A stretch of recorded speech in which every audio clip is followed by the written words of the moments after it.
시편 32편입니다. 1절, 2절을 제가 봉독합니다. 시편 32편 1절 허물의 사함을 얻고 그 죄의 가리움을 받는 자는 복이 있도다. 마음에 간사가 없고 여호와께 정죄를 당치 않는 자는 복이 있도다. 아멘. 시편은 30편부터 근 한 40편에 이르기까지 섭리라고 하는 이 하나님의 통치와 다스림이 전 인류 사회 가운데, 또 우주 만물 가운데, 또 더 나아가서는 우리 성도들과 교회 가운데에 하나님의 이 통치와 다스림이 어떻게 진행되어지고 하나님께서 우리 성도들을 어떤 방식으로 인도해 가시는가, 이런 부분들을 아주 상세하게 소개하면서 섭리의 이 위대함들을 우리의 성도들이 깨닫도록 또 인도하고 있다라고 말씀을 드렸습니다. 오늘은 32편으로 돌아와서 32편에서 소개하는 또 이러한 섭리의 또 새로운 면들을 함께 배워가도록 합니다.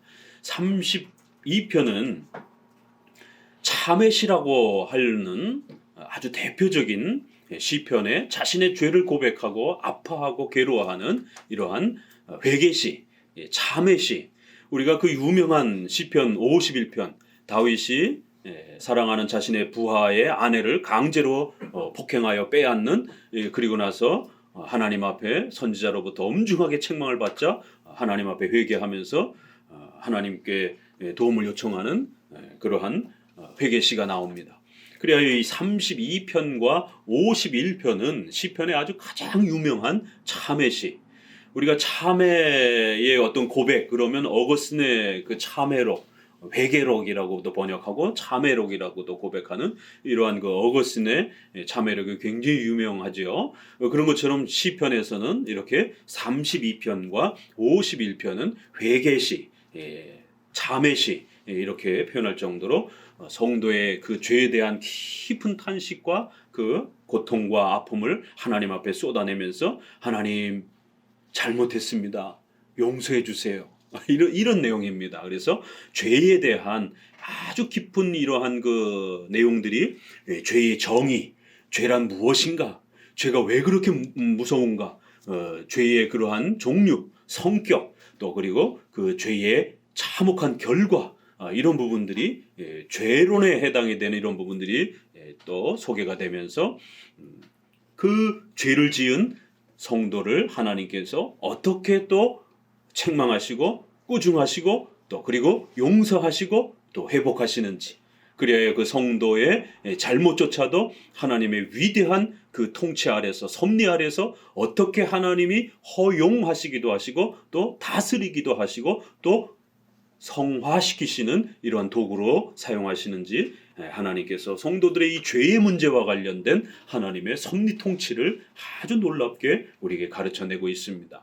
그리하여 32편은 섭리 교리와 죄의 교리가 이렇게 같이 절묘하게 조화를 이루면서 성도들이 죄를 짓고 성도들이 죄를 범할 때에 하나님께서 이 성도들의 죄를 어떻게 다스려가는지에 대해서 우리에게 아주 놀랍도록 또 가르쳐내고 있습니다. 앞부분에서 우리가 성도들이 고난과 어려움과 역경에 처하는 이러한 하나님의 통치를 받으면서도 성도들이 부귀영화를 누리며 잘 먹고 잘 살고 이런 것이 아니라 때로는 또 성도들이 큰 어려움에 겪기도 하고 재난과 질병과 고통과 아픔을 겪기도 한다라고 말씀을 드렸습니다. 그럴 때에 성도들에게 찾아오는 이러한 고난과 역경을 우리가 성경적 관점에서, 하나님의 통치 관점, 섭리의 관점에서 어떻게 우리가 분석해야 되는가, 네 가지로 잘 그거를 조사하고 살피면서 해결점을 찾아야 된다라고 말씀을 드렸습니다. 그 네 가지 중에 오늘 바로 이 죄의 문제는 첫 번째에 해당이 되는 거예요. 여러분 삶 속에 어떤 교통사고가 났어요. 어떤 질병이 발생이 됐습니다. 어떤 재정적인 어떤 엄청난 큰 손해를 겪게 되었어요.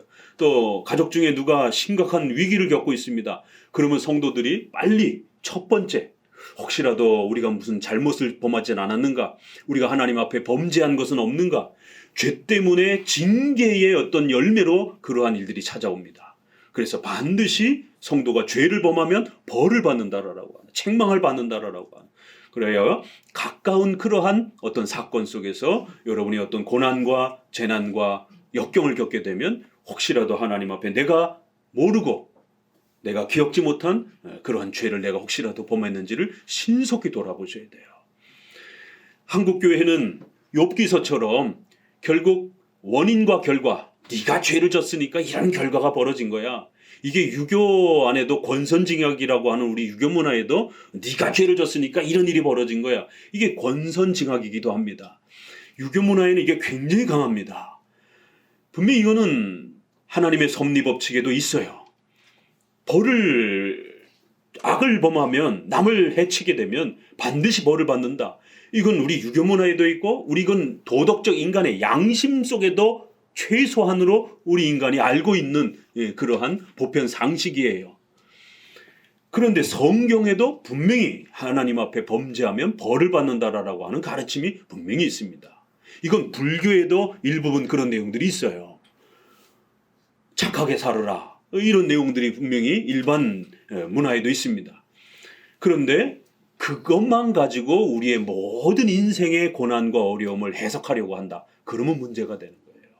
욥기서가 바로 그런 겁니다. 욥의 친구들의 잘못은 하나님에 대해서 엄청나게 말을 많이 했지만 욥기서는 간단해요. 욥의 고난과 아픔을 어떻게 해석할 것인가? 성도들이 고난과 아픔을 갑자기 겪게 될 때에 그걸 어떤 관점으로 어떻게 조사하고 어떻게 답을 찾아갈 것인가? 그럴 때 욥기서는 네 죄 때문이야. 친구들이 달라붙어서 세 명씩이나 달라붙어가지고 그것도 아주 유명한 선생님들입니다. 그런데 전부 다 하나님을 이야기하면서 그건 네 죄 때문이야. 그렇기 때문에 네가 죄만 회개하면 다 회복될 수 있어. 이렇게 답을 준 거예요. 그러나 욥은 내가 죄 때문에 이 일을 겪는 게 아니다라고. 욥기서는 첫 장부터 욥은 의인이다. 이건 죄 문제가 아니다라고. 욥은 그 시대의 사람 중에 가장 훌륭한 의인이다라고 이렇게 정의를 내리고 시작하는 거예요.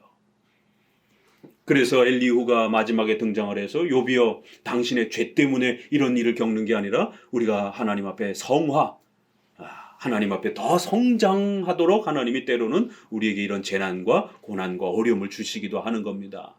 이런 새로운 답변을 주시기도 하는 것이에요. 그리고 마지막에 하나님이 등장하셔서 성화의 목적도 있지만 네 번째, 하나님의 영광을 위하여 하나님께서는 100년 뒤, 200년 뒤, 300년 뒤 하나님의 교회를 위하여 우리 성도들의 고난과 아픔을 미랄로 사용하시기도 하신다라는 거예요. 그건 우리가 잘 알지 못하는 또 우리 시대에 하나님이 가르쳐 주시지도 않는 숨겨진 그러한 하나님의 뜻 속에서 일어나는 그러한 또 소중한 또 이유가 된다라는 겁니다. 그렇기 때문에 욥기서는 네 죄 때문이야 이걸로만 해결하려고 하는 이러한 관점은 잘못된 것이다라고 하는 것을 깨우쳐 주면서 때로는 성화 때문에 때로는 두 번째 뭐죠? 첫 번째 죄 때문에 이건 친구들이 처음에 접근한 거고 그럴 때 욥기서 1장 2장을 보니까 사탄이 달겨들어서 욥을 공격하잖아요. 사탄의 공격 때문에 세 번째 우리의 또 성화 때문에 네 번째 하나님의 영광을 위하여 이렇게 네 가지가 있다라고 말씀을 드렸습니다. 그래서 욥기서는 이 네 가지의 이 부분을 웨스트민스터 신앙고백의 섭리장을 잘 기억하고 또 욥기서를 보게 되면 욥기서는 성경의 가장 어려운 성경 중에 하나입니다. 저마다 다 하나님에 대해서 얘기를 하는데 도대체 왜 이 친구들의 하나님에 대한 해석은 잘못된 것일까? 그럼 도대체 욥은 왜 고난을 받는 것인가? 이러한 아주 굉장히 어려운 이 하나님의 섭리와 죄의 문제를 이렇게 이야기하며 풀어가는 겁니다. 자, 오늘 이제 여러분들은 이 첫 번째 부분을 집중해서 보는 거예요. 그래서 섭리, 하나님의 통치와 다스림은 반드시 인간을 인격으로 대하시기 때문에 짐승이나 기계처럼 이렇게 본능이나 기계적인 방식으로 다스리는 것이 아니라 인격을 사용하셔서 우리의 마음을 사용하셔서 선악을 분별하게 하시고 그리하여 그 선을 선택했을 때는 상을 주고 악을 선택했을 때는 벌을 주시는 것이에요. 그렇기 때문에 성도들이 선을 행하면 복을 받는 거고 악을 행하면 책망을 받는 겁니다. 이게 권선징악이에요. 이제 우리의 문화의 표현으로 보게 되면, 그렇기 때문에 우리가 살아가면서 분명히 하나님 앞에 어떤 잘못을 하게 되면 십계명의 기준에 따라 잘못을 하게 되면 벌을 받습니다. 또 십계명에 잘 순종하면 상을 받는 것이에요. 권선징악. 악을 행하면 벌을 받고 선을 행하면 복을 받는 것이에요. 상을 받는 것이에요. 분명히 섭리 통치 안에 이 원리가 있습니다. 정의의 법칙이라고 하는 것이죠. 권선징악을 사용하는 이런 도덕적 이러한 선을 하나님께서 추천하시고 또 그거를 우리 사회의 중요한 삶의 원리로 사용하는 이러한 정의의 법칙. 그래서 섭리에는 반드시 선과 악을 선택한 인간의 이러한 선택에 대해서 하나님이 대응하시는 방식으로, 거기에 대가를 주시는 방식으로 이렇게 우리를 다스려 가신다라는 것이에요. 자, 그렇기 때문에 오늘은 성도들의 삶 속에 고난과 역경이 발생이 되었을 때 특별히 우리가 뭔가를 잘못해서 경건 생활에서 또 우리의 일상 생활에서 뭔가 십계명과 관련해서 어떤 잘못을 저질렀을 때 내가 모르는 사이에서도 우리는 실수를 합니다. 그런 어떤 잘못들을 범했을 때 하나님이 어떻게 우리 성도들의 죄를 징계하시고 책망하시고 그 성도들이 그 죄로부터 멀어지도록 그리고 다시 회복되도록 인도하시는지를 함께 또 살펴가 보도록 합니다. 먼저 32장의 1절, 2절을 다시 한번 또 읽어봅니다. 아주 중요한 또 핵심 구절입니다. 같이 읽어봅니다. 허물의 사함을 얻고 그 죄의 가림을 받는 자는 복이 있도다. 마음에 간사가 없고 여러 앞에서 죄를 당치 않는 자는 복이 있도다. 네, 1절, 2절은 죄의 그 정의에 대한 아주 중요한, 구약에 있어서 이토록 선명하고 명확한 죄의 정의가 이렇게 많지 않습니다. 간접적으로 주로 많이 설명을 하는데 시편은 아주 직접적으로 정확하게 죄가 무엇인지, 시편의 이러한 그 죄에 대한 정의를 우리가 잘 보시면서 소리문답 13은 죄란 무엇입니까? 이거 외우셔야 됩니다. 하나님의 말씀에 불순종하는 것, 또 그 하나님의 말씀에 순종하는 데 있어서 불순종과 또 부족한 것, 이것이 죄예요. 불법이라고 하는 하나님의 말씀에 불순종하는 것과 또 모자란 부분이 바로 죄가 된다는 겁니다. 그 하나님의 말씀을 순종하지 않고 살았던 우리의 죄들을 이렇게 소개를 합니다. 그런데 이것이 우리가 선악과 창세기로 돌아가 보게 되면 바로 최초의 바로 아담이 하나님의 말씀을 불순종하는 사건이 나옵니다. 그리하여 하나님과 맺었던 행위 언약, 선악과 그 열매를 먹지 않고 잘 순종하면 복을 받고 먹으면 벌을 받을 것이다라고 하는 이 최초의 약속을 결국 아담이 범한 것이, 그리하여 그 범죄 때문에 그 아담의 후손으로 태어나는 모든 인류의 후손은 로마서 5장에 있는 것처럼 우리가 선악과를 따먹었든 안 따먹었든 인간으로 태어나는 순간 우리는 그 아담의 죄의 결과에 이 모든 것을 함께 물려받는, 그래서 이걸 전가라고 그러는 거예요. 내가 실제로 범죄하진 않았지만 나의 책임처럼, 아버지가 여러분 집에서 사업을 잘못하다가 어려움을 겪게 되면 빚과 이런 것도 상속이 되고 전가가 되잖아요. 연대 책임이 되는 것이에요. 이거를 전가, 내가 한 게 아닌데 그가 한 것처럼 그렇게 인정하고 전가시키는 거예요. 이러한 전가로 인하여 모든 인류의 후손들이 하나님 앞에 영원히 벌받아야 된다라고 하는, 아담이 범죄했던 그 죄의 모든 그 결과들을 함께 짊어지게 된 겁니다. 아담이 성공했다라면 그 복을 함께 누리게 되었을 텐데 우리의 인류의 조상인 아담이 범죄함으로 그의 그 죄가 원죄라고 그래서 변하는 겁니다. 자, 우리가 그동안에 배웠던 부분 또 앞으로 죄론하게 되면 계속 반복이 됩니다. 그리하여 원죄가 발생이 된 겁니다. 거짓말하고 시기, 질투하고 이런 거는요 성도들도 잘합니다. 아직 훈련이 안 된 분들은 이런 부분들의 실수를 많이 해요. 그러니까 예수님을 믿고 난 이후에도 거짓말, 탐욕, 시기 이런 부분들이 우리 안에 남아 있어요. 그러나 성경에서의 이러한 죄의 본질은 이러한 생활죄, 이러한 자범죄, 이러한 것이 아니라 원죄. 죄는 종류가 두 가지가 있습니다. 생활 속에서 범죄하는 것을 우리가 생활죄, 자범죄라고 그러고, 아담이 최초로 하나님 앞에 범죄하여 그 범죄가 발생된 것을 원죄, 첫 번째 죄 이렇게 말하는 거예요. 그래서 이 죄는 모든 후손들에게 그 벌 받아야 되는, 영원히 지옥에서 하나님 앞에 벌 받아야 된다라고 하는 형벌의 책임이 함께 그렇게 전가되는 그러한 약속이 담겨 있던, 함께 복을 받든지 함께 벌을 받든지 그러한 전가의 이런 형태로 하나님의 상과 벌이 약속되어 있던 그런 약속입니다. 이걸 우리가 행위 언약이다 이렇게 표현하고, 바로 거기에서 아담이 불순종함으로 원죄가 발생이 된 거예요. 그리하여 이 원죄 안에는 두 가지 성격이 있는데, 가장 중요한 바로 죄책, 영원히 형벌받아야 될 책임을 갖게 된 겁니다. 그래서 그걸 줄여서 죄책, 우리는 지옥에 가서 하나님의 심판을 받아야 되는 이러한 책임을 짊어지게 된 것입니다. 죄 때문에 하나님의 정죄를 받은 것이, 그래서 죄책, 죄의 책임이 발생이 된 거예요. 이게 원죄의 더 중요한 본질입니다. 그리고는 하나님 앞에 정죄와 우리가 죄의 책임을 짊어지다 보니까 어떤 일이 벌어져요? 이제 인간은 실제적으로 부패하고 더럽고 추악한 오염, 부패. 그래서 우리가 장로교회가 전적 부패 이 교리를 많이 강조하는 바로 부패가 발생, 실제적으로 부패하고 더러워지는 인간의 추악함들이 발생이 되는 거예요. 그래서 아담의 그 첫 범죄라고 하는 원죄는 두 가지가 들어가 있습니다.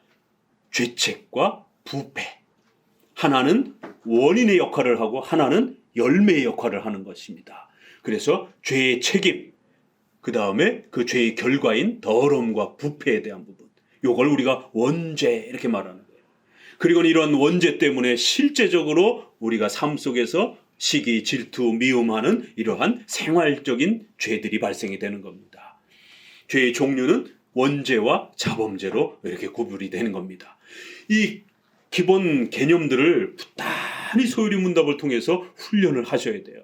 이 훈련을 하고 시편을 보세요. 그러면 이게 무슨 말인가가 이해가 돼요. 그런데 이러한 그 죄에 대한 그런 개념을 정리를 안 하고 성경을 보게 되면, 분명히 하나님이 용서해 주셨다라고 하는데 왜 뒤에는 또 하나님 내가 범죄했습니다, 나의 죄를 용서해 주세요. 분명히 정죄로부터 용서를 받았다라고 얘기를 하는데 왜 뒤에는 또 용서해 달라고 자꾸, 그럼 용서가 덜 된 것인가? 그럼 우리가 예수님을 믿고 난 이후에도 살다가 혹시라도 잘못을 범하면 다시 또 지옥에 떨어지는 것인가? 아직 내가 용서를 못 받은 건가? 내가 죽을 때까지 나는 용서를 못 받은 것인가? 도대체 왜 성경은 용서를 해주셨다라고 하는데 계속 성도들이 또 용서를 해달라고 자꾸 요청을 하는 것이에요. 그럼 도대체 이 뒤에서 말하는 용서는 뭐지? 분명히 1절, 2절에서 하나님의 정죄를 당치하는 자가 복이 있도다. 바로 이 원죄를 하나님 앞에서 용서받은 거예요. 이 하나님의 무서운 정죄를 용서받은 거예요. 그런데 이런 엄청난 복을 이야기해놓고 뒤에 가서 또 이 저자는 하나님이 용서해 주세요, 하나님 앞에 범죄했습니다, 하나님 제발 용서해 주세요. 그럼 용서를 못 받은 것인가? 그래야 결국 역사 속에서는 구원파처럼 성도들은 한 번 칭의받고 구원받으면 이제 그 이후로부터는 성도들이 살인을 하고 거짓말을 하고 어떤 잘못을 행해도 성도들은 하나님 앞에 죄를 짓는 게 아니다. 성도들은 완벽한 자가 됐기 때문에 성도들은 죄를 지을 수 없다라고, 이렇게 아주 반율법적인, 반윤리적인 이러한 극단적인 구원을 강조를 합니다. 그러나 또 한쪽에서는 로마 가톨릭처럼 그러니까 너무 세게 용서와 이러한 하나님 앞에서 우리가 죄 용서받은 걸 너무 세게 강조하면 안 돼. 용서는 받을 수 있지만 확정된 게 아니고, 완전히 용서된 게 아니고, 그저 하나님이 조금 용서해 준 거야. 죽을 때까지 지켜보는 거야. 하나님이 요것 봐라, 이거 제대로 못하네, 이러면 다시 지옥에 보내야 되겠다. 한 70%만 용서해 준 거야. 80%만 용서해 준 거야. 그래서 칭의를 완성된 것이 아닌 부분적인, 미완성적인 예수님의 피로도조차도 확정되지 않는, 결국 우리가 어떻게 선행을 하면서 살아가는가를 하나님이 좀 더 지켜본 다음에 결정하겠다라는 거예요. 예수님의 피로도 안 된다라는 거예요. 이런 심각한 구원론이 나옵니다. 그래서 성도들이 죽을 때까지 내가 구원받았나? 내가 천국 갈 수 있나? 내 죄가 용서됐는가? 꿈에도 밥을 먹어도 일상생활을 해도 성도들이 어떤 잘못을 했을 때 끊임없이 죄책감이 시달려옵니다.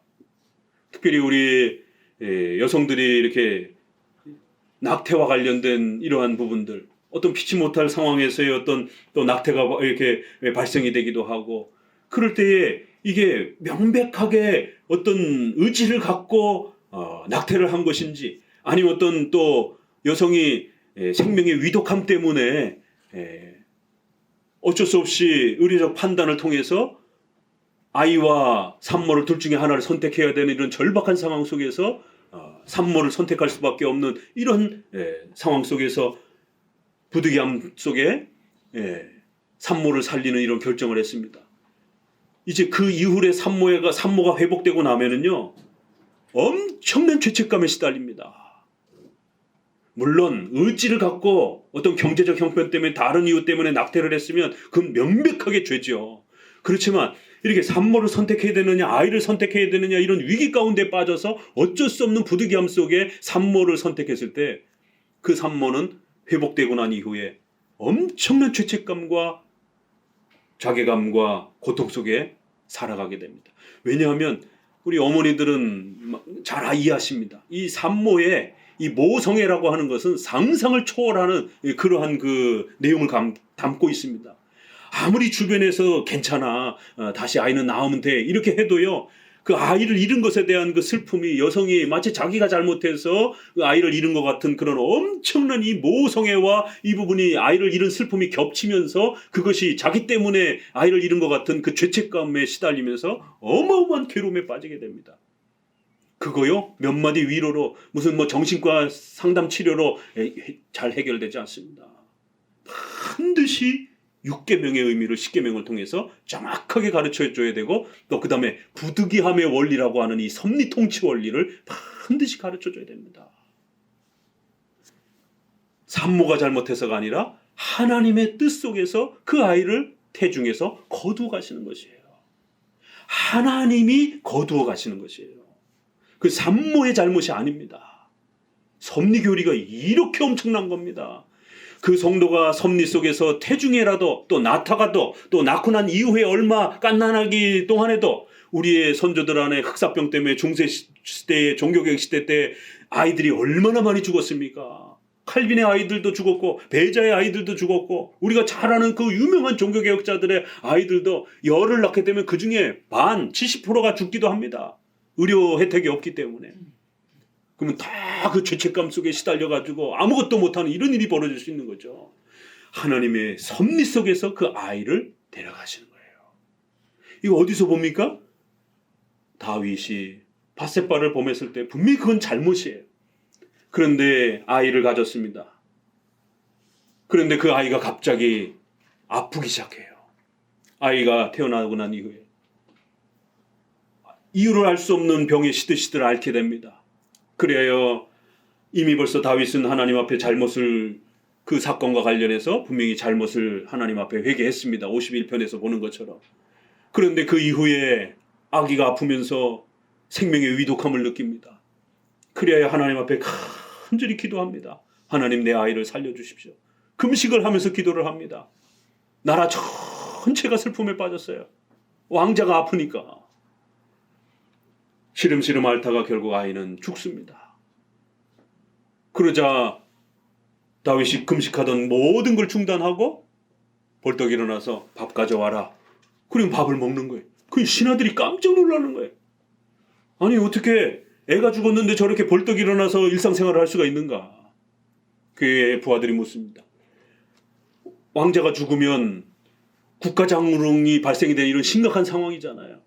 아니 어떻게 아이가 죽었는데 이렇게 아무렇지 않게 일상생활을 할 수가 있으십니까? 거기에 다윗이 섭리 고백을 하는 거예요. 그 아이가 죽기 전에는 하나님이 혹시라도 내 죄 때문에 내가 잘못해서 하나님 앞에 범죄한 것 때문에 내 자녀를 징계하면서 나의 죄를 책망한다라면 내가 하나님 앞에 회개도 하고 하나님 앞에 다시 기회를 달라고 용서를 구하면서 그렇게 하나님 앞에 간절히 구할 텐데 이미 벌써 생명이 끝이 났다라는 거예요. 그럼 이젠 우리 인간의 손에선 할 게 없다라는 거예요. 그 죽은 자가 다시 살아오는 것도 아니고 하나님이 이 아이를 데려가신 것이다라는 거예요. 하나님의 계획 속에서 이 아이의 생명은 여기까지라는 거예요. 섭리 고백입니다. 그러니까 일반 부하들은 이 섭리를 이해를 못하니까 이제부터 슬픔이 시작이 되는 거예요. 이제부터 왜 아이가 죽었는가 이거에 대해서 고민하기 시작하는. 그러나 그 생명이 있는 동안에 하나님 앞에 이 아이가 살려질 수도 있고 죽을 수도 있는 이 선택을 하나님께 의탁하면서 혹시라도 내 죄 때문에 아이가 아픈 것이다라면 하나님 앞에 철저히 반성해서 아이가 살 수 있도록 기회가 있는 거예요. 그러나 결과가 이제 결정이 되고 난 이후에는 부모도 손을 쓸 수 없는 거고 산모도 손을 쓸 수 없는 거고 그 누구도 손을 쓸 수 없는 것입니다. 그건 하나님의 섭리의 결정이 확정됐기 때문에 그런 것이에요. 그래서 더 이상 슬퍼하지 말고 이제 우리가 일상생활로 돌아가자라고 하면서 이렇게 섭리교리란 비록 우리가 죄를 범하지만 그 하나님이 죄의 이러한 우리 인간의 죄를 또 때로는 그 거대한 신적인 계획 속에서 허용하시기도 하시고 우리가 잘못을 분명히 한 것입니다. 그래서 우리가 분명히 회개해야 돼요. 그럼에도 불구하고 그 죄의 그 역사들은 하나님이 허락하지 아니하면 아담의 죄가 발생이 되지 않는 것처럼 우리의 죄조차도 하나님의 신적인 그 거대한 계획 속에서 또 그렇게 허용되는 것이에요. 그리고 우리는 하나님 앞에 죄를 범죄한 것을 잘못을 구하고 용서를 구하는 거예요. 그럼 하나님께서 또 용서해 주시는 것입니다. 이러한 귀한 놀라운 섭리 통치가 이제 32편에 소개가 되는데 첫 번째는 그 원죄, 이 인간에게 있어서 이 죄의 정의, 죄의 성격이 무엇인지를 이렇게 아주 세 마디 표현을 통해서 정확하게 표현합니다. 죄란 하나님 앞에 정죄받는 것. 이게 죄의 본질이라는 거예요. 원죄의 죄책은 뭐예요? 갑자기 팔이 뚝 떨어지고 다리가 뚝 떨어지고 아담이 선악과를 먹으니까 이거를 죄의 본질로 말하는 게 아닙니다. 죄란 하나님과 아담의 관계 속에서 그 인격적 언약 약속의 관계가 깨진 거예요. 우리가 무슨 백설공주인가요? 신데렐라인가요? 사과를 먹으니까 갑자기 막 픽 쓰러지고 막 독이 들어와가지고 이런 걸 상상하시면 안 됩니다. 하나님 앞에서 원죄가 발생이 됐다는 것은 하나님이 우리와 약속했던 것에 대해서 아담이 그 약속을 어김으로 인해서 하나님과의 인격적 관계가 깨진 거예요. 그게 죄입니다. 그래서 죄는 눈에 보이는 어떤 이런 물질이 아닙니다. 여기 죄를 좀 바깥에다 내놓고 우리 성도들 여기 이제 교회 예배 드리러 왔으니까 저 죄는 저 바깥에다 두고 우리 예배 드립시다. 눈에 보이는 게 아니에요. 우리 마음속에도 예배 드리는 중간중간에도 우리 마음속에 그 마음의 죄의 문제들이 여전히 그렇게 발생할 수 있는 겁니다. 눈에 보이는 게 아니에요. 이건 하나님과의 관계 문제입니다. 그래서 하나님이 죄인으로 정죄, 심판자로서 죄인이라고 선언하시는 거예요. 너는 이제부터 나와의 관계가 깨졌다. 이제 너는 영원한 죄인이라 라고 하나님이 정죄, 저주를 선언하시는 것이에요. 우리가 재판을 받으러 가면 10년 죄인입니다. 형벌 받으시오. 라고 이렇게 감옥에 가두는 재판장을 선언을 하잖아요. 그래도 그 사람은 여전히 똑같은 사람이에요. 판사가 죄인이라고 정죄, 선언하는 게 중요한 겁니다. 그러면 그 사회에서 절대로 자유를 누릴 수 없는 거예요. 이렇게 죄란 하나님으로부터 정죄를 받는 겁니다. 그게 죄책이.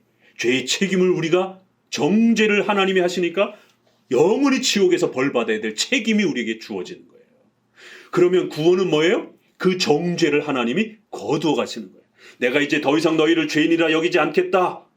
하나님이 선언해 주는 거예요. 그래서 칭의는 갑자기 칭이 여러분이 구원받으면서 칭이 받으니까 막 몸이 떨리면서 이게 신비주의인 겁니다. 그래서 방언 받으면 구원받은 칭의 표시로 이런 신비주의들이 벌어지는 거예요.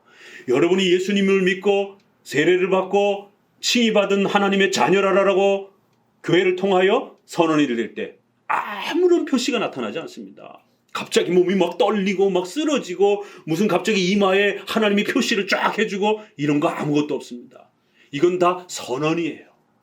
정죄를 받은 것을 하나님이 이제 다시 그 저주하지 않으시겠다라고 그 선언을 거두시는 거예요. 내가 이제 너를 의인이라고 선언하마, 의인이라고 여겨주마, 이렇게 하나님께서 선언해 주시는 겁니다.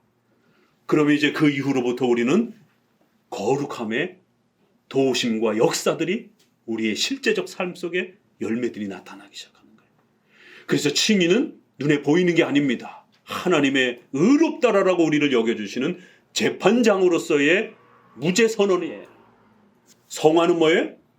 성도들이 거짓말하지 않고 약속 잘 지키고 이렇게 또 온화하고, 이건 죽을 때까지 우리가 성화를 통해서 열매로 맺어지는 겁니다. 그리하여 죄책은 정죄 문제이기 때문에 칭의를 통해서 없어지는 거예요. 의롭다고 여겨주마, 하나님이 선언해 주시는 것입니다. 그래서 우리가 법정적 칭의, 선언적 칭의, 확정적 칭의, 하나님이 한 번 선언해 주면 끝이에요. 반쯤 해주고 70% 해주고 이런 게 아닙니다. 완전히 해주시는 거예요. 그래서 여러분들 예수님을 믿고 교회의 판단을 통하여 세례를 받고 신자가 되게 되면 하나님 앞에 의로운 자로서 하나님 앞에 구원받은 것에 대한 표시와 인침으로 교회가 세례를 주는 겁니다. 그 신실한 고백을 교회가 확인했고, 적어도 그 신앙 고백을 충실하다라고, 신실하다라고 교회가 판단해서 세례를 주었으면 여러분도 하나님 앞에 칭의받은 하나님의 자녀임을 죽을 때까지 확신하면서 살아가시라는 것이에요. 칭의란 그런 거예요. 죄책을 없애주는 겁니다. 하나님의 정죄를 없애주는 거예요. 그러나 부패와 오염, 더러움은 그 결과이기 때문에 이 부패와 오염의 이러한 원인 때문에 생활죄, 자범죄가 발생이 되는 거예요. 여전히 거짓말하고 여전히 시기 질투하는 우리 인간의 육체는 아직 부활체가 아닙니다. 그래서 죄의 유혹을 받기도 하고 사탄의 공격을 받기도 하고 나도 또 잘못된 선택을 하는 거예요. 육체의 연약함 때문에. 우리는 아직 완전한 죄를 단 한 번도 지을 수 없는 그런 완벽한 부활의 상태가 아니기 때문에 그런 것입니다. 그건 최후 상태, 또 여러분이 이제 죽음으로 완성이 되는 거예요. 자, 부패와 오염은 여러분이 평생 동안 살아가면서 거룩함으로 성장해 가는 거예요. 성화를 통해서 부패와 오염, 바로 이 자범죄의 문제를 해결해 가는 겁니다. 자범죄의 문제, 이 부패와 오염의 문제는 한꺼번에 해결되지 않습니다. 그래서 점진적, 연속적, 불완전 이런 형태로 일어나는 거예요. 이건 우리가 죽을 때 끝이 나는 거고 최후 심판의 부활체를 받을 때 완성이 되는 거예요. 칭의와 성화가 이렇게 중요한 겁니다. 죄의 두 종류가 있어요. 원죄와 자범죄도 있고 또 그 원죄 안에도 정죄에 해당이 되는 죄책이 있고 그 결과인 부패와 오염이 있는 겁니다. 부패가 오염이에요. 두 개 있는 게 아니라 같은 말입니다. 부패라고도 하고 오염이라고도 하는 거예요.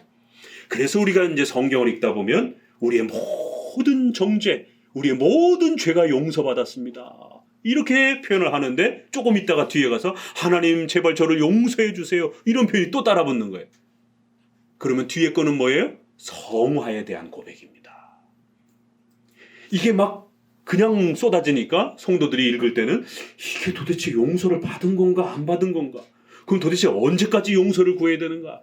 언제까지 또 그러면은 그렇게 용서해달라고 강구해야 되는가? 그러니까 이제 성도들이 이 개념을 잘못 이해하게 되면 죽을 때까지 죄책감에 시달립니다.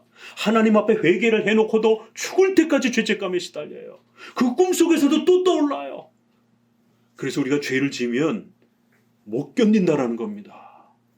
죄 짓고 발 뻗고 못 잔다라는 게, 뭐 요즘엔 죄 짓고 발도 잘 뻗고 자기도 한다라고 하지만, 그러나 그 양심이 괴로워서 보편적인 사람들은요, 죄 짓고 못 자는 거예요. 왜요? 잠을 자도요, 하나님이 가만두지 않습니다. 꿈속에 하나님께서 그 양심의 가책을, 꿈을 통해서도 그 양심을 막 식은땀이 흐르고 가위가 눌리고 이런 현상들이 나타나는 거예요. 그 꿈속에 잠 중에서도 양심의 가책이 작동을 하는 거예요. 아침에 눈을 뜨게 되면 제일 먼저 또 그 죄를 지은 게 누구를 살인을 했어요. 아무도 몰라요. 우리 영화 같은 데 보면 그렇잖아요. 분명히 살인을 저질렀는데 교통사고 났는데 그냥 도망갔어요. 아무도 몰라요. 그럼 발 뻗고 잘 수 있을 것 같죠? 그렇지 않습니다. 죄 짓고는 절대로 못 삽니다. 죄 짓고는 절대로 편안하게 못 삽니다. 이제 죄를 지은 동시에 하나님의 무서운 이 칼날이 그의 양심과 그의 삶을 짓누르기 시작합니다. 오늘 본문에 있는 것처럼 하나님이 우리를 짓누르고 계신다라는 거예요. 그래서 하나님 잘못했습니다, 용서해 주세요라고 실토해 날 때까지 하나님이 무거운 그 바위로, 무거운 그 짐으로 우리를 짓눌러 버리신다라는 거예요. 양심을 짓누르는 거예요.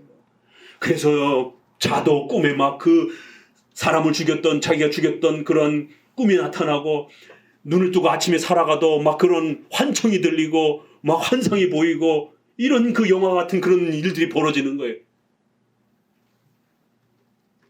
편안하게 생을 못합니다. 하나님이 그를 가만두지 않습니다.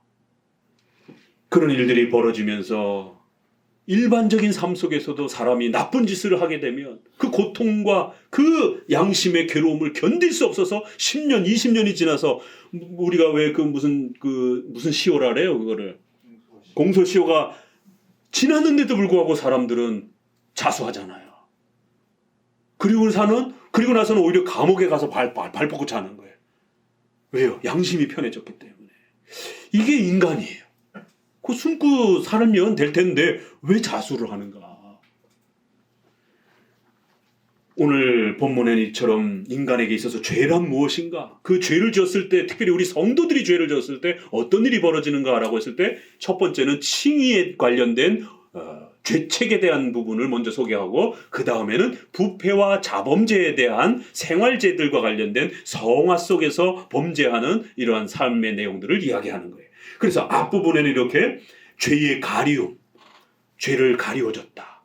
이 원문에는 죄를 용서받는 이런 표현이에요. 그래서 영어 성경에서도 죄를 용서받는 이렇게 표현되어 있고, 마음에 간사가 없는, 이거는 영어 성경에도 보게 되면 guilt 이렇게 되어 있어서 죄책을 말하는 겁니다.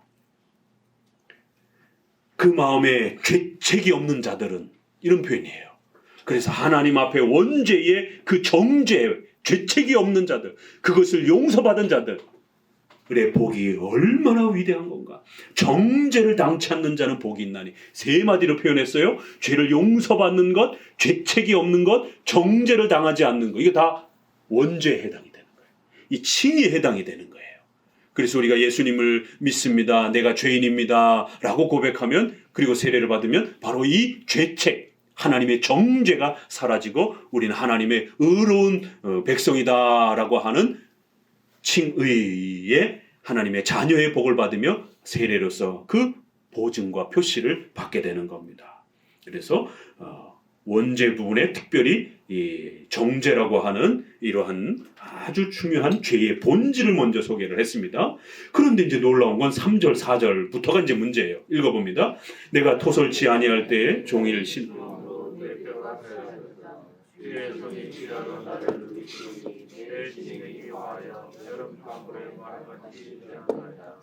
예, 이제 3절 이후부터 갑자기 이러한 복을 이야기해 놓고, 그럼에도 불구하고 내가 토설치 않을 때, 내가 잘못한 것을 하나님 앞에 고백하지 않으면 종일 신음함으로 내 뼈가 녹아 들어가는, 주의 손이 주야로 나를 콱콱콱콱 누르는, 잠을 자도 그렇고 깨어도 그렇고 나를, 이 양심을 강력하게 짓누르는, 그래야 내 진액이, 참 우리 한글 번역이 굉장히 아주 그 놀라운 표현들이 많습니다. 진액, 내 삶이 그냥 편안하게 번역하면 내 삶이 이런 표현이에요. 그런데 이제 우리 어른들은 이런 표현이 굉장히 이렇게 확 와닿죠. 아주 우리 진액이 빠져. 막 이제 이런, 우리 몸 전체에 그런 어떤 그 힘이 아주 하나씩 다 빠져나가는, 마치 우리 몸의 물과 이런 어떤 그 피가 아주 싹 빠져나갈 때, 이럴 때 우리가 아주 진액이 빠져나간다. 왜 우리가 홍삼, 이렇게 인삼을 이렇게 꽉 짜내가지고 액기스만 진액이 쫙 빠지잖아요. 예, 그런 표현이란 말이에요. 그러니까 이 한글 번역이 굉장히 멋있게 번역을 한 겁니다. 이 영어 성경 봐도 그냥 my life 뭐 이렇게밖에 안 돼 있어요. 이 한글 성경은 아주 굉장히 훨씬 더 아주 실감나게 아주 내 몸에 피 한 방울, 땀 한 방울, 물 한 방울이 탁 빠져나갈 때까지, 내 진액이 전부 다 빠져나갈 때까지 여러분 죄를 고백하지 않으면 이런 일이 벌어진다는 거예요. 하나님이 우리 양심을 짓누르고 우리를 고통스럽게 하시며 하나님 앞에 자복하라는 거예요. 하나님 앞에 잘못했습니다라고 고백하라는 거예요. 고백하지 아니하면 고백할 때까지 하나님이 우리 마음에, 우리 양심에 피 한 방울, 그 물 한 방울 남지 않도록 그 진액을 전부 다 여름 가뭄에, 그 가뭄의 한복판에 있는 그러한 그 메마름처럼 우리의 모든 진액이 빠져나가고 메마른 자가 되는 것처럼 그렇게 메말라 버릴 것이다라는 거예요. 아니 분명히 정죄를 당치 않는 이런 복을 누렸다라고 얘기를 하는데, 도대체 그럼 또 이 죄는 뭔가 당황하게 된단 말이에요. 그러면 성도들은 죄를 용서받지 못한 것인가? 로마 가톨릭처럼 죽을 때까지 하나님이 용서해 주지 않는다.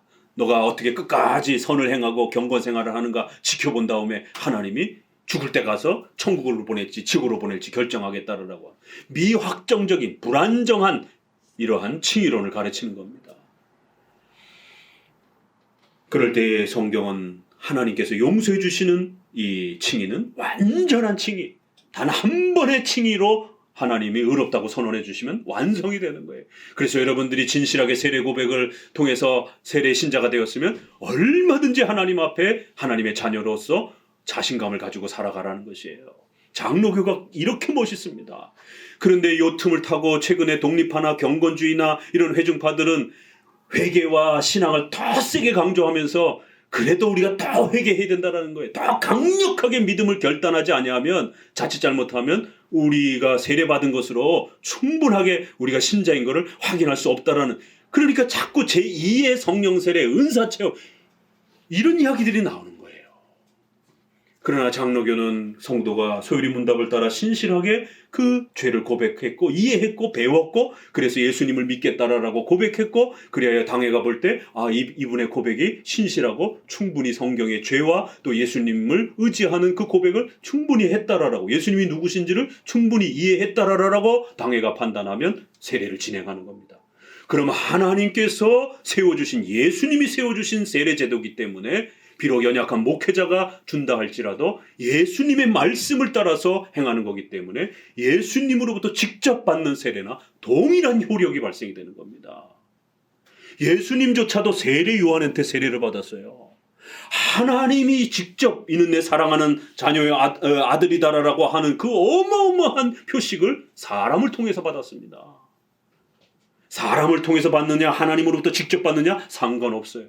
하나님은 제도와 수단을 통해서도 하나님의 어마어마한 그 효력을 충분히 주실 수 있기 때문에, 그래서 구약의 이런 많은 직접적인 하나님의 기적과 역사들이 오늘 신약에서는 간략하게 주어진다 할지라도 그 효력은 동일한 겁니다. 신약의 기적이라든가 이런 구약과 같은 현상이 없다 할지라도 신약의 제도적 질서를 가지고 우리는 충분히 하나님이 직접적으로 역사하는 그 위대한 은혜들을 충분히 누리는 거예요. 그래서 세례 요한조차도 이렇게 예수님에게 세례를 주면서 그 예수님이 하나님의 아들이심을 온 만방에 그렇게 공표하는 위대한 세례의 이러한 또 비록 예수님은 자신의 죄 때문에 세례받은 건 아니지만 그 세례가 얼마나 중요한 것인지를, 세례 제도를 스스로 그렇게 수용하시면서 세례 제도를, 성찬을 세우신 것처럼 세례 제도를 세우십니다. 그러면 우리 성도들은 죽을 때까지 두려워하지 마세요. 또 다시 지옥에 떨어질 것 같은 그런 공포와 두려움에 빠지지 마세요. 하나님의 자녀입니다. 연약하게 고백했다 할지라도 막 감격스럽게 막 회개를 하고 막 이러지 않았도, 보통 믿지 않는 그러한 더 많은 죄악을 범하던 사람들이 교회로 이렇게 돌아오는 과정 속에 엄청나게 눈물을 콧물 다 쏟아내면서 회개합니다. 왜요? 지은 죄가 많으니까.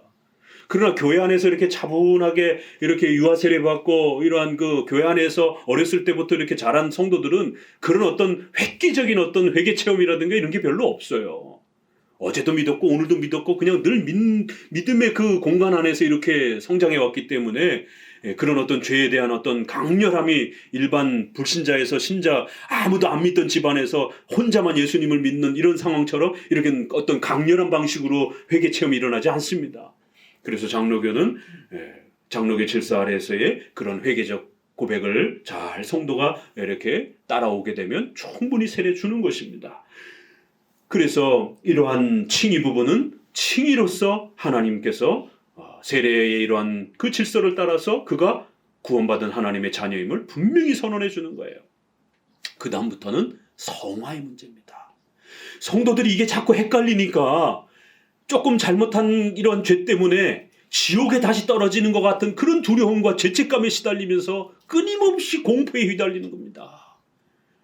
목회자가 이걸 구별을 못하게 되면 성도가 예배 시간에 조금 늦고 예배 시간에 늦는 분들 조심하셔야 돼요. 예배 시간에 조금 늦고 또 이렇게 묵상 피드백 좀 하라고 그러는데 피드백도 잘 안 하고 이렇게 성도들이 경건 생활 속에 있어서 충분히 따라오지 못하고 이렇게 잘 순종하지 못하고 이런 부분이 있을 때 이제 책망하려고 합니다.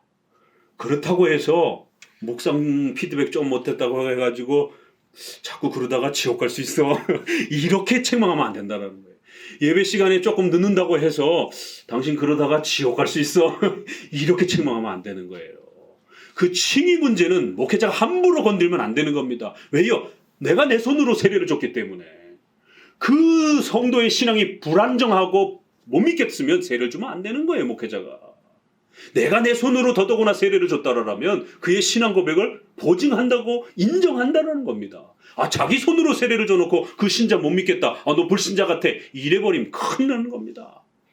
목회자 스스로도 이 칭의와 성화 개념이 이 죄에 대한 하나님의 이 섭리 통치를 제대로 이해를 못하게 되면 엉뚱한 성도를 멀쩡한 성도를 죄인 취급하고 지옥에 막 등을 떠미는 그래야 성도들이 죽을 때까지 고통을 받게 되는 목사님이 내가 신자가 아니라고 자꾸 그러시는 것 같아. 나 지옥 간다라고 자꾸 그렇게 책망을 하시니까 내 신자가 아닌가? 나 세례까지 받았는데 나 하나님 앞에 늘 미안한 마음이 있는데 하나님 앞에 죄송한 마음이 있는데 그래도 지옥 가는 것인가? 이런 일들이 벌어집니다. 그래요, 우리가 오늘 미가서라든가 또 예레미야, 에스겔 이런 데 보게 되면 멀쩡한 성도들을 죄인 취급한다라는 거예요. 예레미야에도. 그리고 죄악된 자들을 의인 취급한다라는 거예요. 이게 목회자의 실수라는 겁니다. 그렇게 하면 안 된다라는 거예요. 칭의는 칭의대로 책망을 하고 불신자로서 여전히 아직 세례받고 있지 못한 분이 계시다라면 강력히 책망해야 되죠. 그렇게 살다간 지옥 갑니다. 예수님 믿지 않으면 지옥 갑니다. 세례받지 않으면 지옥 갑니다. 예수님 믿고 세례받고 교회 나오세요. 그러나 교회 나와서 세례받고 이제 교회 다니고 그러나 아직은 좀 성장 면에서 부족하고 거룩한 면에서 부족한 성도들이 있어요. 그런 성도를 책망할 때 그러다 지옥 갈 수 있어 이렇게 협박하면 안 되는 거예요. 그것은 성화로 책망을 해야 되는 겁니다. 그러다가 하나님 앞에 징계받습니다. 그러다가 하나님 앞에 엄중한 책망을 받을 수 있습니다.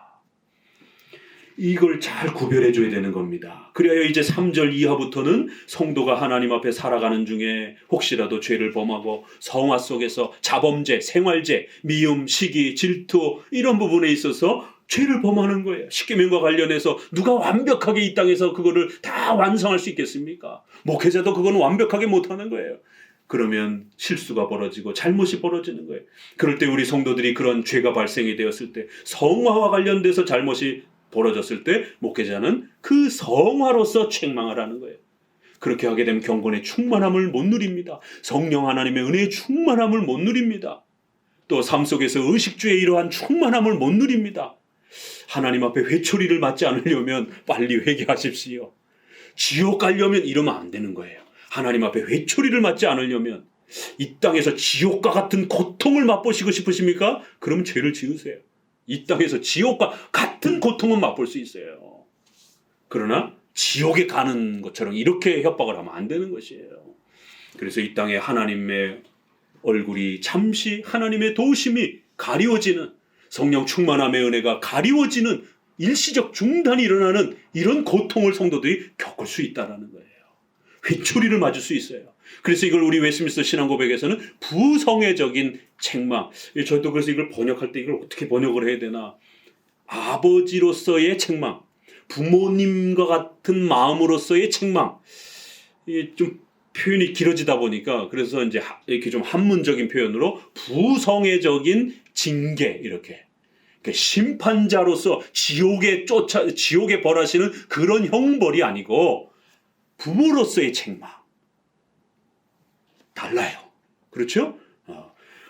우리가 자녀들이 바르게 되고 잘 되도록 부모가 책망하는 것처럼 하나님은 성도들이 죄에 물들지 않도록, 그래서 사탄에게 이렇게 또 기회를 주지 않도록 엄중하게 우리 성도들을 징계하고 책망합니다. 부모로서 책망하는 것이지 심판주로서 형벌을 지옥에 떨어뜨리기 위해서 책망하는 게 아닙니다.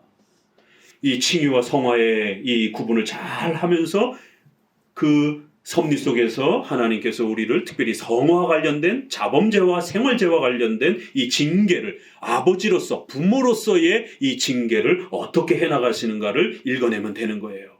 그래요. 우리가 십계명에 순종하지 못하고 이렇게 범죄할 때 하나님은 우리의 성도들이 그 죄를 반성하고 그 죄를 고백하도록 징계하시고 책망하시고 회초리를 치신다라는 거예요. 그래야 우리가 토설치 아니할 때, 우리가 그 죄를 숨기고 잘못하지 않은 것처럼 그렇게 목이 곧고 또 숨기고 모른 척하고 반성하지 않고 오히려 거만해지고 이렇게 되면 밤낮으로 고통을 받도록 하나님께서 신음하도록, 종일 신음하도록, 여러분 뼈가 녹는다라는 것, 우리 어른들은 조금 이해하실 것이에요. 여러분 뼈가 녹는 고통을 겪어보셨어요? 적어도 이제 저도 조금 살아보니까 뼈가 녹는 고통이 뭔지 좀 경험도 좀 해봤습니다. 우리 젊은 세대들은 아직은 20대 아래는 뼈가 쇠하였나이다, 이건 잘 이렇게 확 와닿진 않을 것입니다. 좀 더 살아보면 이제 살다가 또 하나님의 섭리 속에서 여러분이 죄를 짓고 반성하지 않을 때 하나님이 뼈가 쇠하는, 뼈가 녹는, 뼈가 부러지는 이러한 다리 몽둥이가 부러지는 이러한 고통을 하나님 앞에서 징계를 받는, 책망을 받는 또 경험을 할 수 있습니다. 속히 회개하고 빨리 회개하고 돌이키면 돼요. 그런데 시간을 늦추고 자꾸 더 강팍해지고 더 목이 곧아지고 이렇게 되면 진짜 뼈가 녹는, 뼈가 깎이는, 뼈가 쇠하는 이런 징계와 책망을 받을 각오를 하셔야 됩니다. 죄는 무서운 것입니다. 자범죄와 생활죄와 관련된 것도 분명히 죄고 그 죄는 하나님이 싫어하시는 것입니다. 그렇기 때문에 하나님이 징계하시는 것이에요. 책망하시는 것이에요. 비록 지옥에 다시 떨어뜨리진 않을지라도 반드시 하나님 앞에 책망과 벌을 받는 것입니다. 웨스트민스터의 이러한 부분에서 11장에 보시게 되면 5항에 이런 표현이 있어요. 이 칭의와 관련돼서 왜 하나님은 성화 속에서 그럼 이렇게 그 죄를 무섭게 징계하시는가? 하나님께서는 의롭다함을 받은 사람들의 죄를 계속적으로 용서하신다. 여기 보세요. 상당히 놀라운 표현이죠. 칭의를 받았으면 완전한 거 아닌가? 아니요. 칭의의 영역이 있는 거고 성화는 또 따로 남아 있는 거예요. 그래서 비록 칭의를 통해서 정죄를 거두어 주셨을지라도 성도가 성화 속에서, 생활 속에서 범죄하는 그 죄도 또 우리가 죽을 때까지 계속 용서받아야 된다는 거예요.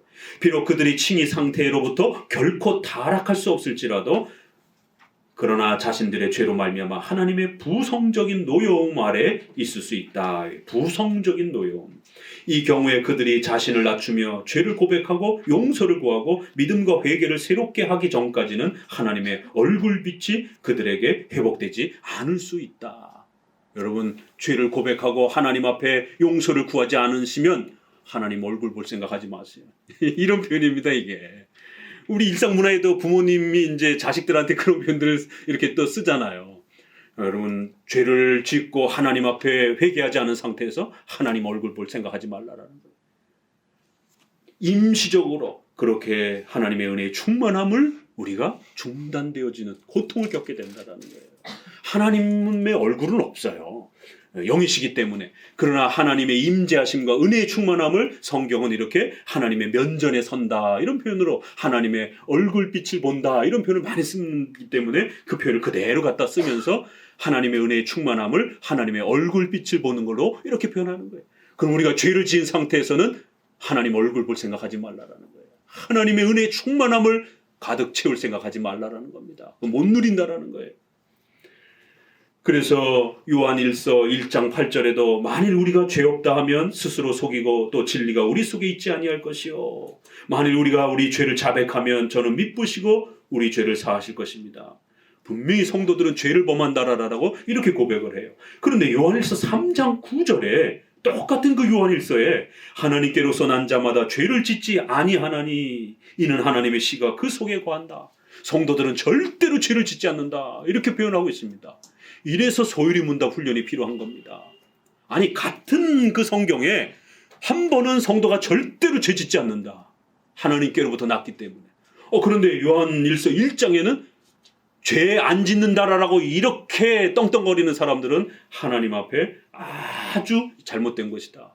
절대로 죄 안 짓고 사는 성도 없다. 이렇게 표현을 하는 거예요. 그러니까 열심히 하나님 앞에 죄를 고백하면서 용서를 구하라는 것이에요. 아니 이건 뭐 어떻게 하라는 거예요 그러면. 죄를 안 짓는다고 그래놓고 또 성도가 많이 죄를 짓는다라고 이렇게 또 표현을 하는 겁니다. 자 그러면 1장은 성화와 관련된 거고 3장은 칭의와 관련된 겁니다. 이렇게 구별이 되는 겁니다. 그럼 요한일서가 아주 잘 이해가 돼요. 그런데 이 교리 개념이 정리가 안 돼 있으면 아니 도대체 용서 다 해주시고 절대로 성도는 죄 짓지 않는다고 그러는데 뭔 또 죄를 이렇게 많이 짓는다라고 그러니까 열심히 회개하라라고 그러는가. 그럼 이게 용서가 된 건가 안 된 건가. 이런 혼란이 오게 되는 겁니다. 그래서 3절부터는 이제 성화와 관련된 그런 자범죄와 생활죄에서 성도들이 십계명에서 실수하고 범죄하는 이런 부분들을 말하는 거예요. 그래서 성도들이 그런 죄를 짓고 나서 회개하지 않고 그냥 그거를 방치하고 모른 척하고 이렇게 되면 하나님은 그걸 기억하시고 그 모든 우리 성도들의 잘못과 죄에 대해서 이렇게 짓누르시고 우리의 양심과 우리의 또 마음의 평안함과 이런 부분들을 빼앗으시면서 강력히 우리를 짓누르시면서 회개할 때까지 우리의 삶에 고통을 가하신다라는 거예요. 왜요? 그 죄를 그냥 둔 상태에서 성도가 방치가 되게 되면 성도는 더 엄청난 이 사탄의 공격과 이 다윗이 선지자가 찾아와서 왜 사탄에게 기회를 줘가지고 당신의 집안이 이렇게 되었느냐라고 책망을 하잖아요. 그리하여 그 다윗의 자녀가 죽은 것을 로마 가톨릭은 어떻게 해석하느냐면 봐라 성도가 죄를 하나님 앞에 용서를 구해도 하나님이 완전히 용서 안 해줘. 일부분 남겨둬가지고 바세바 범한 거를 하나님이 용서해 주셨지만 여전히 남은 거야. 그래서 자식도 죽이는 거야. 죄값이 아직 남아있는 거야. 이렇게 해석을 합니다. 죽을 때까지 다윗의 죄는 용서되지 않았다라고. 칭의가 완성되지 않았다라고 이렇게 해석을 해요. 그러나 우리 장로교는 아니요. 다윗은 이미 칭의 받은 사람이고 하나님 앞에 성화 속에서 잘못을 범한 거고 그 잘못조차도 하나님 앞에서 분명히 용서를 받은 겁니다. 그래서 우리는 그 다윗의 그 자녀의 죽음에 대한 문제를 성화의 관점에서 갑니다. 다윗조차도 이런 실수와 잘못을 범하는 것이에요. 그렇지만 우리 성도들이 기억하셔야 되는 것은 자기 부하에 사랑하는 그 아내를 눈이 삐뚤어져서 그렇게 성적인 탐욕으로 다윗이 그 부하를 죽음의 전쟁터에 내몰고 그렇게 부인을 빼앗아 온 것이에요. 그리하여 선지자가 아주 호되게 책망을 했고 그리고는 하나님께서 다윗으로 하여금 이 죄가 얼마나 심각하고 무서운 것인지를 두 번 다시 다윗이 이러한 죄의 마음을 빼앗기지 못하도록 엄중한 징계들을 해가십니다. 첫 번째는 자녀가 죽는 거예요. 첫 번째 임신한 그 자녀가 죽는 것이에요. 두 번째 어떤 일이 벌어졌죠? 다윗 집안. 우리가 생각하는 다윗 왕은 그렇게 편안한 집안이 아닙니다. 풍비박산이 났습니다. 죄란 이렇게 무서워요. 그것이 비록 칭의와 관련되어 있지는 않을지라도 성화와 관련해서 이렇게 무시무시한 하나님의 징계가 따라붙는 거예요. 한 번으로 끝나지 않습니다. 다윗은 더더구나 왕이었기 때문에 혹시라도 그런 범죄가 일어나게 되면 왕국 전체가 무너질 수 있는 그런 위기를 겪을 수 있고 교회가 전체가 무너질 수 있는 이런 위기가 다시 찾아올 수 있기 때문에 하나님이 두 번째 징계를 합니다. 압살롬이 반역을 일으켜가지고 맨발로 눈물을 흘리면서 쫓겨납니다. 아니 다른 적들이 쳐들어온 것도 아니고 자신의 아들이 반란을 일으켜가지고 후궁들을 대낮에 지붕에서 그렇게 다윗의 부인들을 간음으로 그렇게 성폭행을 하고 왜요? 왕후를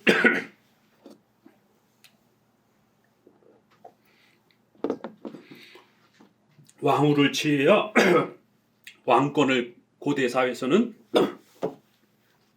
강화하기 때문에 그렇습니다. 압살롬의 이 참혹한 일들. 세 번째, 사랑하는 그 요압과 아비아달이라고 하는 이런 제사장들이 결국 솔로몬 왕권 시절에 왕권 다툼이 나서 제2의 왕자의 난이 또 퍼터지는 것이에요. 하나님께서 다윗의 이 집안에 얼마나 무섭게 징계하시고 두 번 다시 그러한 죄가 발생되지 않도록 이러한 징계들을 행하십니다. 죄란 이렇게 무서운 것이에요. 그래서 3절 4절에 내 진액이 다 빠져나갈 정도로 그렇게 고통 속에서 하나님 앞에 내가 회개할 때까지 그렇게 하나님이 회초리를 들고 책망하셨다라는 거예요. 5절 내가 이르기를 내 허물을 여호와께 자복하리라. 이제서야 자복하는 거예요. 5절 6절 읽어봅니다. 내가 내 허물을 여호와께 자복하려 하고 주께 내 죄를 알고 내 죄악을 숨기지 아니하였으니 주께서 내 죄의 악을 사하셨나이다. 이로 인하여 그 경건한 자는 주를 만날 기회를 타서 주께 기도할지라 실로 홍수가 범사할지라도 저에게 미치지 못하리라. 네, 결국 하나님 앞에서 죄를 자복하고 회개하는 단계까지 나아갑니다. 내 죄를 아뢰고 내 죄악을 숨기지 아니하였다라는. 결국 문제는 뭐예요? 죄를 자꾸 숨기려고 그러니까 그러는 거예요. 숨기고 또 숨기면 해결될 것처럼. 아니요. 하나님은 온 우주 만물을 보고 계시는 하나님은 여러분이 무슨 생각을 하는지 무슨 행동을 하는지 다 지켜보고 계신다라고 섭리 속에서 말하고 있는 거예요. 숨기면 숨길수록 더 죄가 커지는 것입니다. 결국 하나님 앞에 그 고통과 아픔과 책망을 받고 내 죄를 아뢰고 자복하고 내 죄악을 숨기지 아니하며 하나님 앞에 고백하고 용서를 구하기 시작했다라는 거예요. 그러자 하나님이 내 죄의 악을 사하여 주셨습니다. 성도 여러분, 실수해서도 안 되지만 또 혹시라도 우리가 죄를 범하게 되면 절대로 숨기려고 하면 안 돼요. 하나님 앞에 신속하게 빨리 회개를 하면 할수록 고통과 징계가 짧아집니다. 그래야 이렇게 시편 32편은 그 성도가 범죄한 그러한 고통과 아픔들을 표현하면서 또 그 죄를 고백했을 때 하나님이 얼마나 신속히 용서해 주시는지를 또 그렇게 표현하는 거예요. 그래 6절에도 이로 인하여 무릇 경건한 자는 주를 만날 기회를 타서 주께 기도하라는 거예요. 이 번역이 조금 어려운데 주님을 만날 기회를 타서 그러니까 열심히 하나님을 찾으라는 그런 표현입니다. 그러니까 핑계대지 말고 하나님께서 우리에게 책망을 하고 권고를 하시게 되면 목사님을 통하여 설교를 듣고 깨달으면 성경을 읽다가 깨달으면 하나님의 만나는 그 시간을 부단히 그렇게 노력하고 찾아서 하나님 앞에 기도하고 도움을 요청하라는 것이에요. 핑계대지 말고 아직은 난 때가 안 됐으니까 이러지 말고 하나님께서 우리에게 책망하고 권고하는 그 시간이 바로 회개할 때라는 겁니다. 그래서 열심히 하나님 앞에 책망을 받는 그 순간에 하나님 앞에 도움을 요청하면 하나님이 만나 주신다라는 거예요. 그래 7절에 주는 나의 은신처시요 환난에서 나를 보호하시고 구원의 노래로 나를 애우시리로다. 그러면 성도들이 다시 회복되어질 것이다라는 겁니다. 자, 8절 9절을 같이 읽어봅니다. 내가 너의 갈 길을 가르쳐 보이고 너를 지목하여 경계하리이다. 너희는 도무지 많이나 못같이 들리지 말지어다.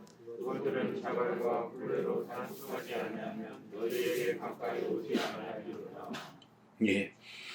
이제 마지막 마무리 해가면서 한 번 더 성도들이 범죄한 부분들을 숨기거나 지연시키지 말고 설교를 통해서도 설교를 듣다가 깨닫게 돼요. 이 많은 사람들을 통하여 설교를 하는데 그 목사님의 설교가 하필이면 내가 지난주에 또 지난달에 또 1년 전에 범죄했던 그 부분을 생각나게 하는 그런 어떤 설교를 하시게 되면 그 목사님이 어떻게 알겠습니까? 그 설교를 가지고 하나님이 그 신자의 마음에 성령의 그러한 인도하심을 통해서 깨우치시는 거예요.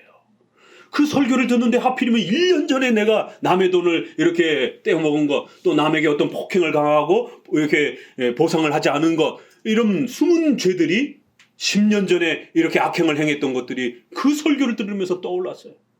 사람에게 행한 죄도 그렇고 또 하나님에게 범죄한 것도 그렇고 어떠한 것이 떠오르게 되면 떠오르는 그 순간 회개하면 돼요. 떠오르는 순간 회개하고 하나님께 구하고 또 그 범죄한 대상자에게 또 찾아가서 용서를 구하면 되는 것입니다. 그런데 그러한 것들을 놓치고 또 목사님이 이렇게 상담하다가 이 성도들을 보면은요, 어떤 성도들은 이유를 알 수 없이 그렇게 아픈 성도들이 있어요. 그러니까 하나님께서 이 오늘 시편에 있는 것처럼 그 성도가 뼈가 상할 정도로 이런 엄청난 그 고통들이 이게 비유적일 수도 있고 실제로 이 저자가 지금 엄청난 뼈가 썩는 그런 어떤 그런 고통과 질병을 겪을 수도 있는 겁니다. 다양하게 해석합니다, 우리는. 그러면 성도가 특별한 어떤 이유가 없는데 갑자기 사고와 재정과 어떤 어려움이 발생이 되면 본인도 돌이켜봐야 되지만 목사님도 또 걱정이 되잖아요. 그러면은 불러서 상담을 하고 기도도 해주고 또 신방도 가서 그 정황을 이야기를 들어봅니다. 혹시 어떤 어려움이 있나요? 라고 이렇게 이야기를 하다 보면 본인은 모르는데 목회자는 뭔가 느껴지는 깨달아지는 이 성도가 이거 문제가 될 수 있겠다라고 판단이 되는 목회적인 어떤 그러한 또 목사님으로서의 이 판단이 있어요. 하나님이 그런 거를 목회자에게 성도를 돌보라고 그 목회자에게 또 주신 목사로서의 그런 또 권위인 것입니다. 하나님의 말씀을 가지고 섭리 안에서 성도의 형편을 돌아보니까 이건 문제가 될 수 있는 거예요. 본인은 아직 못 깨닫기 때문에 본인은 그게 죄라고 생각을 안 하고 별 문제가 안 될 거라고 생각을 해요. 그러나 목회자가 봤을 때는 이건 굉장히 심각한 죄가 될 수 있는 그런 어떤 행동들을 했던 이야기가 막 이야기하다 보면 이렇게 쑥 터져 나옵니다.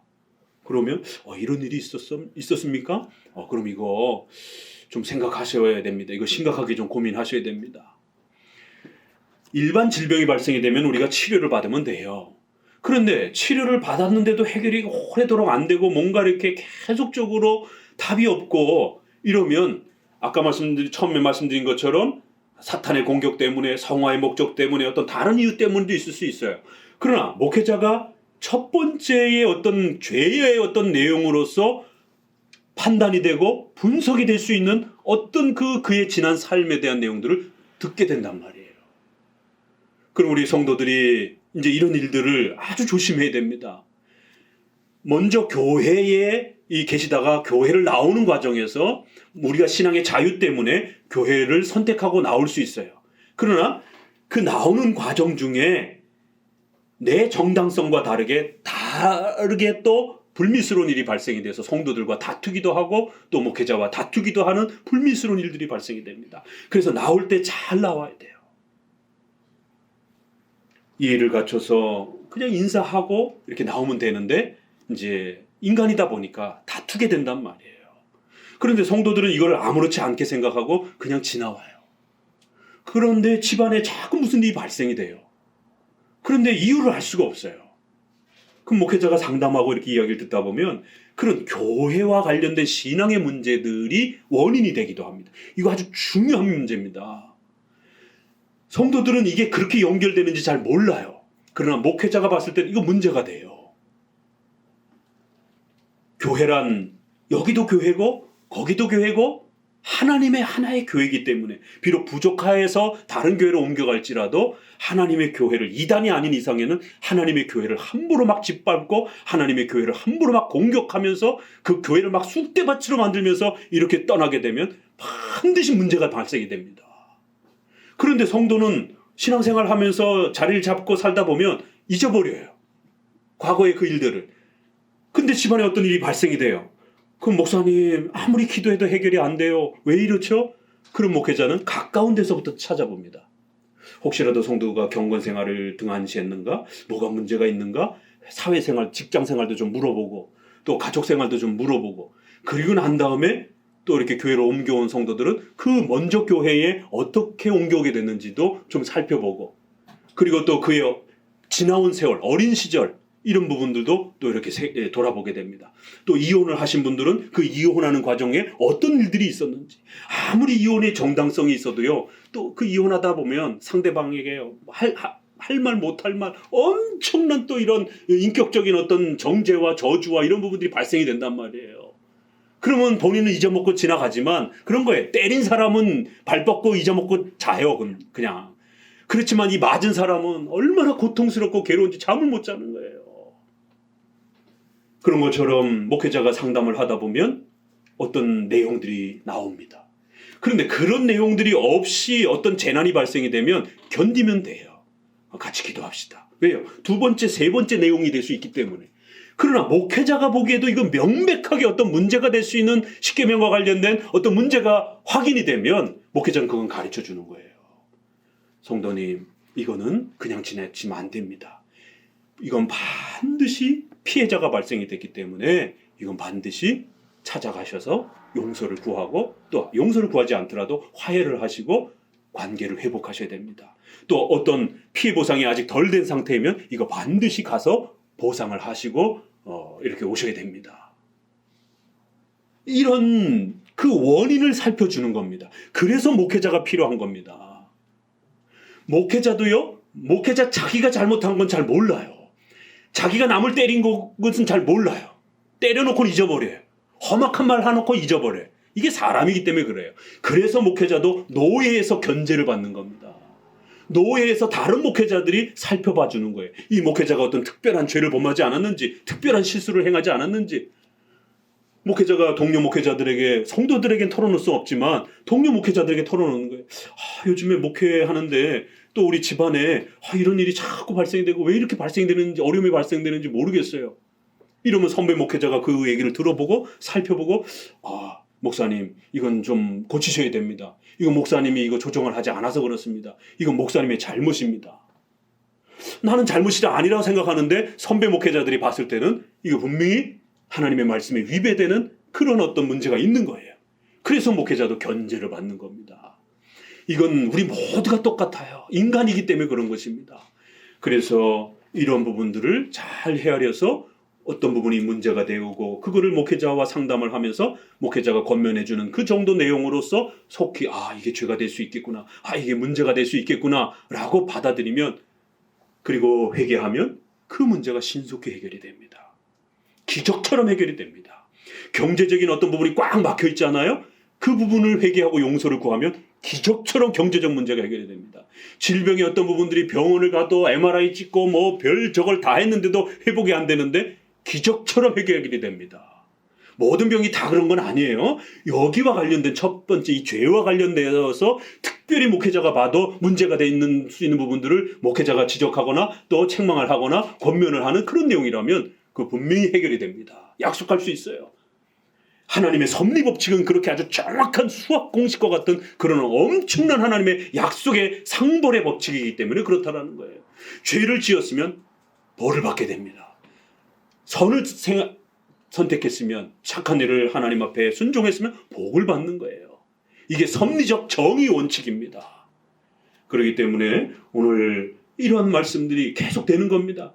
우리 성도들이 이런 부분에서 민감하지 아니하면, 이런 부분에서 둔감하면 마치 말 안 듣는 노새와 같이 이 시편이 아주 그 말 한마디 한마디 표현, 상징 이런 부분들이 그냥 스쳐 지나갈 수 없는 이 옛날에 소 몰고 말 키워보고 뭐 이런 분들, 개 키워보고 이런 분들 이 말 안 듣는 이 소, 유독 말 안 길들여지지 않는 그런 그 당나귀 뭐 이런 게 있어요. 말 잘 길들여지는 그런 소도 있고.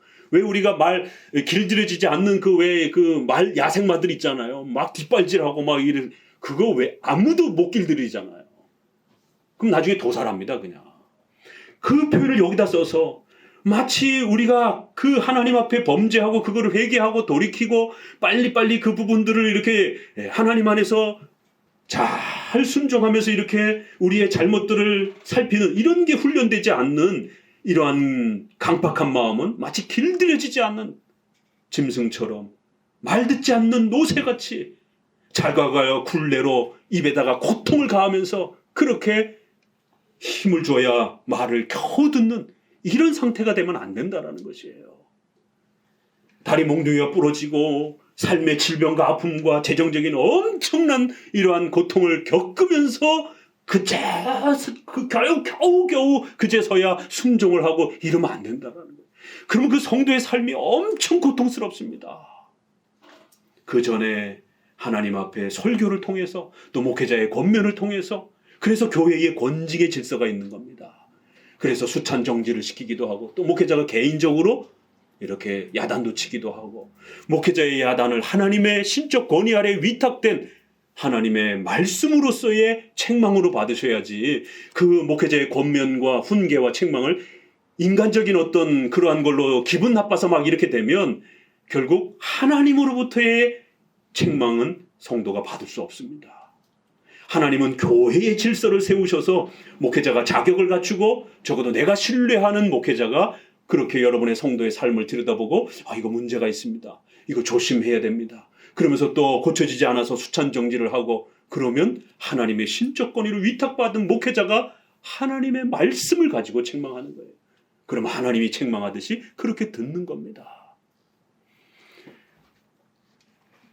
결국 무지한 말과 노새같이 되지 말지어다. 그들은 자갈과 굴레로 단속하지 않으면 너에게 가까이 오지 않는다라고 마지막 당부를 한번 하면서 하나님이 교회에 세워주신 그러한 질서를 통해서 또 여러분 개인의 양심 속에서 또 하나님 앞에 말씀을 듣고 기도하면서 회개하실 수 있는 거고 또 교회의 권징의 질서를 통해서 또 이렇게 회개의 또 이러한 절차를 잘 밟으면 되는 겁니다.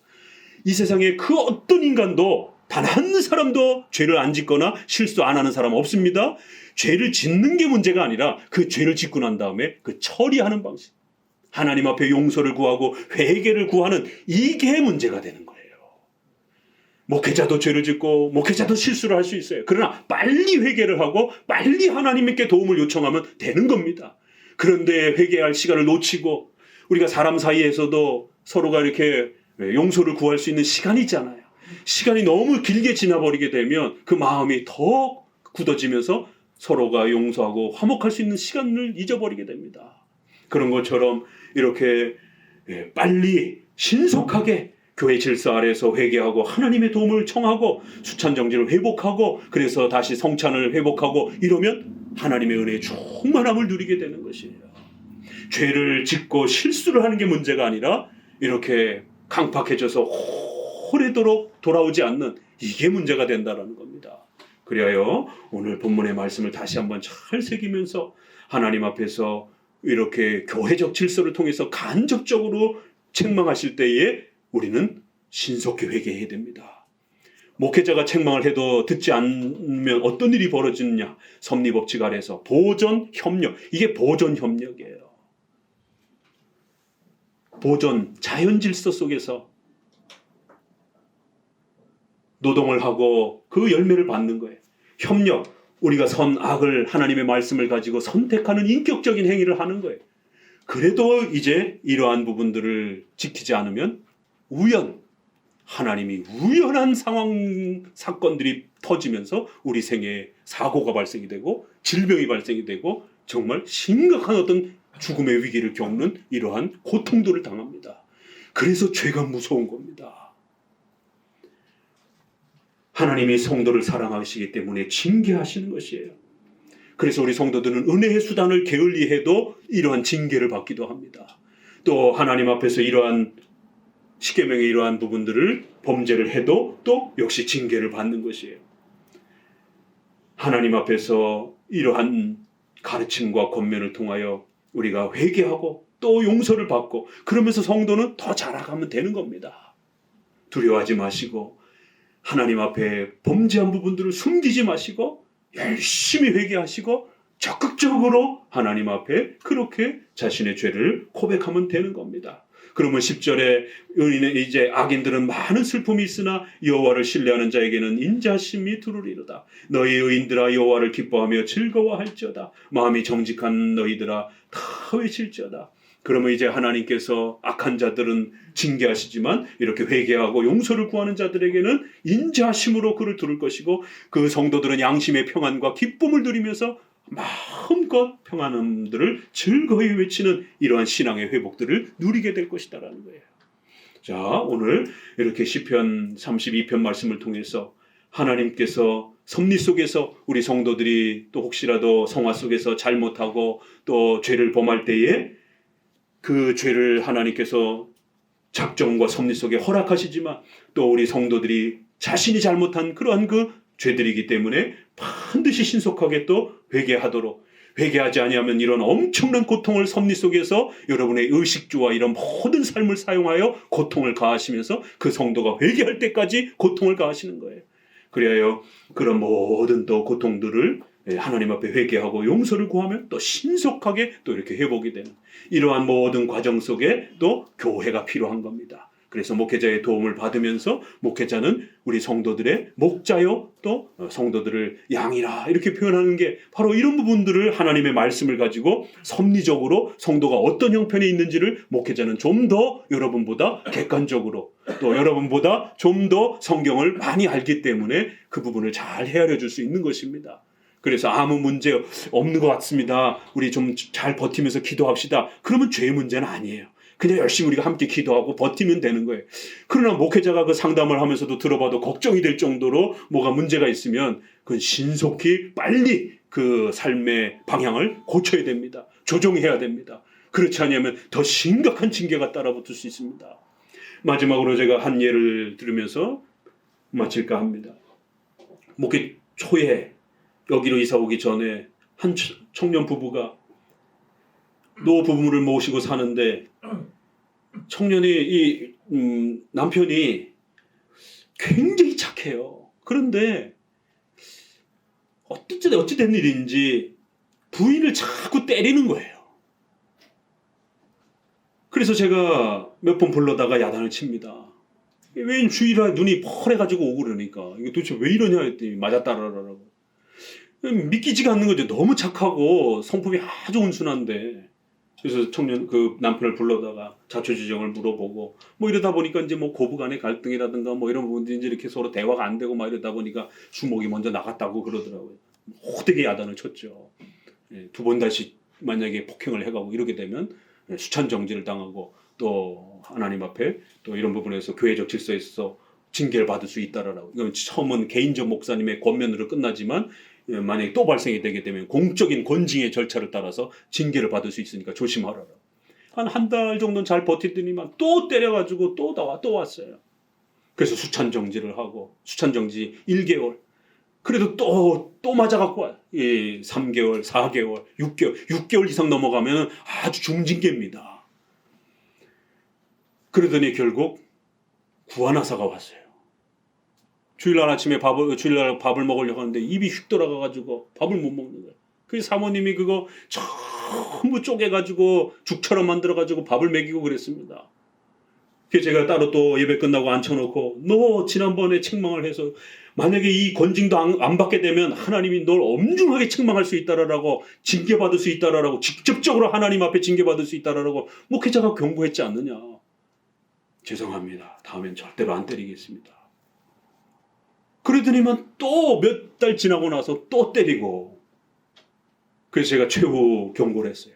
너 이러다가 어떤 징계를 받을 수 있을지 상상을 할 수 없는 징계를 받을 수 있다. 조심해라. 구하나사가 겨우 이렇게 좀 돌아오는 상황이었어요. 그런데 오늘날 부인이 다급히 전화가 와갖고 목사님 빨리 기도해달라고. 왜 했더니 교통사고가 났다. 티코 조그만 차를 타고 다녔는데 버스 밑으로 파고 들어가갖고 차가 완전히 납작되어서 폐차를 할 정도로. 그런데 다행히 하나도 안 다치고 나왔어요. 자기 발로 기어 나왔다고 그러더라고요. 하나님이 살려준 겁니다.